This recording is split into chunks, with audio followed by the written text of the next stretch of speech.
कहीं देख लिया कि भाजपा की रैलियों में टोपी वाले भी जा रहे हैं तो कुछ हिंदू बहुत उत्साहित हो जाते हैं। उन्हें लगने लगता है कि हर अब्दुल एक जैसा नहीं होता, कुछ अच्छे भी होते हैं। यदि आप भी इस मानसिक बीमारी से ग्रस्त हैं तो ये वीडियो अंत तक अवश्य देखें। चुनाव के मौसम में ये बीमारी उफान पर रहती है।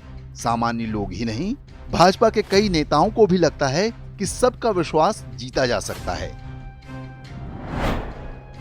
ऐसा मानने से पहले आपको इस चुनावी अलतकिया के बारे में जानना चाहिए। इसका सबसे बड़ा उदाहरण है लोकदल। पश्चिमी उत्तर प्रदेश में लोकदल एक शक्तिशाली राजनीतिक संगठन माना जाता है। इसके नेता चौधरी अजीत सिंह हुआ करते थे। बात 2014 के लोकसभा चुनाव की है।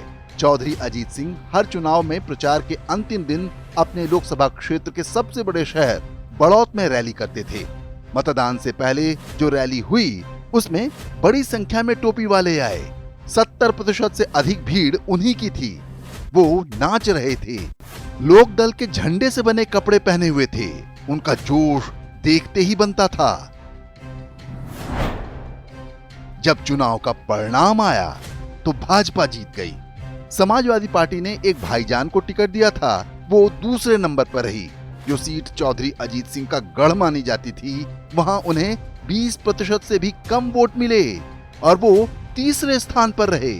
मतगणना के समय पता चला कि मुस्लिम बहुल क्षेत्रों में अजीत सिंह को एक भी वोट नहीं मिला था। तो रैली में भाईजानों का वो जोश कहां से आया था?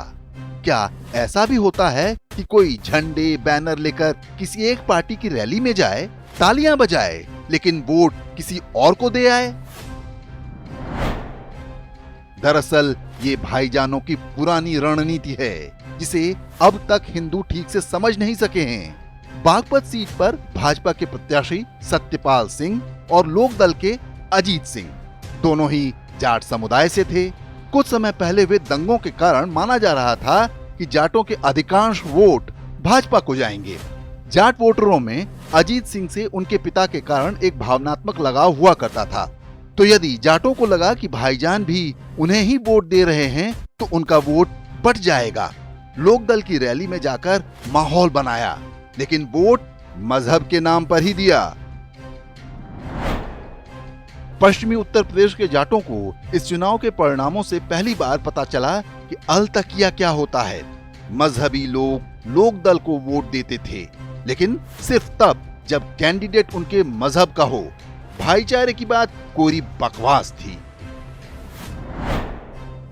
वो सत्ता में साझेदारी नहीं कर रहे थे, बल्कि हिंदुओं का इस्तेमाल करके अपनी राजनीतिक शक्ति बढ़ा रहे थे। जाट समुदाय को ये बात देर में समझ में आई। जिसे उन्होंने 2 बार विधायक बनाया था, वही थाने में फोन करके उनके बेटों के हत्यारों को छुड़वा रहा था। उनके दबाव में आरोपी छोड़ दिए गए। उल्टा पीड़ित लड़की के परिवार के 11 सदस्य जेल में डाल दिए गए, जिसके बाद दंगा भड़क उठा था।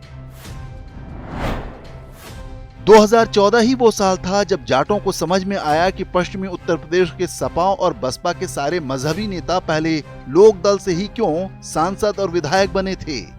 जाट मुस्लिम गठजोड़ के नाम पर लोकदल चुनाव तो जीत रही थी, लेकिन सत्ता किसी और के ही हाथ में थी। जाटों को तो ये खेल समझ में आ चुका है। अब देखते हैं कि उत्तर प्रदेश के यादवों और अनुसूचित जातियों को ये बात कब समझ आएगी। यूपी ही क्यों, बिहार, बंगाल और केरल के हिंदुओं या फिर भारत भर के हिंदुओं के आंखों पर पड़ा भाईचारे का पर्दा कब हटेगा।